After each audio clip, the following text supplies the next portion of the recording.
Now, Moses is encouraging these people. Listen to him in verse 6. He says, "Be strong and of a good courage. Fear not, nor be afraid of them." He's speaking now of the Amorites and of the enemies, the many tribes that are there in the land. He says, "Be not afraid of them, for the Lord thy God, he it is that doth go with thee. He will not fail thee nor forsake thee." And you'll find that Moses again and again is encouraging this new generation to cross over. Why do you think he's encouraging them? Well, he had the experience of leading their fathers, the past generation, to Kadesh Barnea, and he saw them all turn yellow and run back into the wilderness. And Moses now is encouraging this new generation to go on in. God will lead them into the land. And find that he now calls Joshua. Notice this, verse 7. "And Moses called unto Joshua, and he said unto him in the sight of all Israel."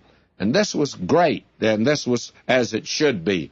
"Be strong and of a good courage, for thou must go with this people unto the land which the Lord hath sworn unto their fathers to give them, and thou shalt cause them to inherit it."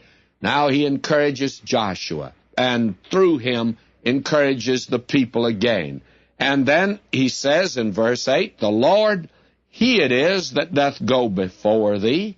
He will be with thee. He will not fail thee, neither forsake thee. Fear not, neither be dismayed." That's the thing actually Isaiah had to learn. You remember in the 6th chapter of Isaiah, he said, "In the year that King Uzziah died, I saw also the Lord sitting upon a throne." Poor old Isaiah, thought Uzziah's been a good king. He's dead now, and things are going to the bow-wows. Going to be bad. Another king will be raised up. And what did he find out when he went into the temple? He found out God was still on the throne, that the real king of Israel and Judah, he wasn't sick. He was still on the throne. He hadn't died at all.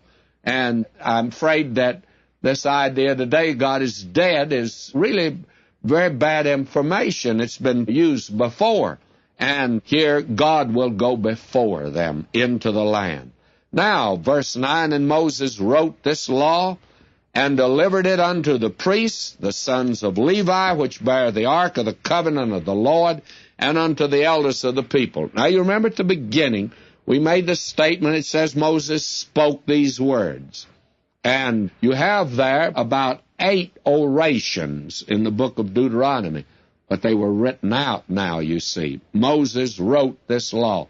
And as we said, this was the beginning of the attack that was made against the Bible. It began in the Grafveldhausen hypothesis that Deuteronomy was written by the priests later on and not written by Moses at all. And the original argument was that writing was not in existence in Moses' day. And friends, it was in existence in Moses' day. In fact, it goes way back of Moses, but that theory is still around, and it's called liberalism, one time called modernism, and of course there was nothing modern about it. Now, even at this time, though they're going to enter the land, you would think that God wouldn't take them in if there was a chance of them failing. And yet he tells Moses here that's exactly what's going to happen. When they get in the land, they're going to turn their backs on God. You know, God knows human nature, knows your being and my being. Why, friends, we'd walk away from him in the next 10 minutes if he didn't keep us close to himself.